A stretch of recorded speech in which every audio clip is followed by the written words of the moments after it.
Teloli na zama mutanen da jama'a ke mayar da hankali da tunaninsu gare su, musamman ma idan aka ce irin wannan wata na azumi ya zo.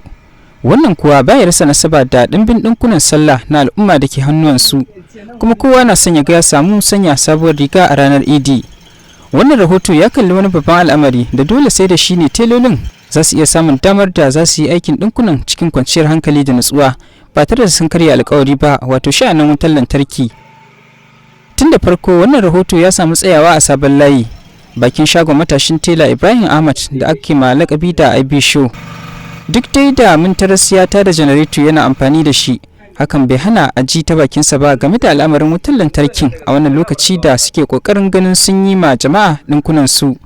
Ga kuma abin da yake cewa. Gaskiya muna da matsala da karancin wutar nefa musamman zuwan wannan watan.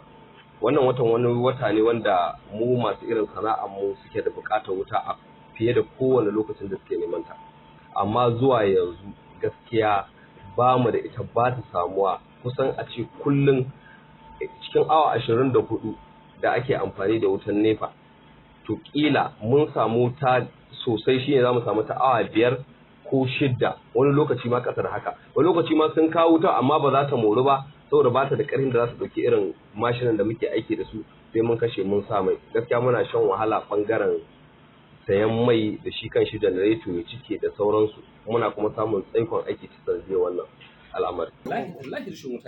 Shi ma Ibrahim Tahir, wanda aka fi sani da ɗan Iro, na ɗaya daga cikin telolin da ke aikin ɗinkin a sabon layin, kuma mun taras da su zazzaune ba tare da suna aiki ba a sakamakon rashin wutar, kuma ga janareto ya lalace kamar yadda ya ce. Wannan dai injina ne wanda ke amfani da wuta, kana kuma yanzu ba wutai, kawai in ce ma ka tsana ba wuta kawai. Saboda yau zan kwana 4 kenan, duk wanda ke katsina ya san cewa babu wuta katsina kawai za a ce. Saboda wutai babu, tunda me wuta tana haka tana ma ɓanna. Waɗannan teloli dai sun nuna damuwarsu dangane da yadda lamarin zai iya kasancewa tsakaninsu da kwastomominsu da suka kawo masu ɗinkuna in har wutar lantarkin ba ta samu ba yadda ya kamata. Gaskiya in aka ce ban san ko in siyan kunan ba, amma a sabon layi ni zan ci ma kowa, ban ci ma bakinsa albasa kan cewa lalle mutanen sabon layi muna biyan wuta kaso 90% shine gaskiyar magana. Bilabilan mu kowane shago ne, kuma kowane shago ana tabbatar da biyan bil. Dan haka in akwai wata matsala a wasu yankunan ma, mu yankunan mu gaskiya ba mu da matsalar rashin biyan kuɗin wutar nefa. Za mu samu matsala tsakanin da mutane, so ba mu iya salama sai da ya kamata. Ga 'yan gidan mai sun mana tsada, ga sun wani fa sun yi tsada, kuma babu wutai, sai mu yarda mu.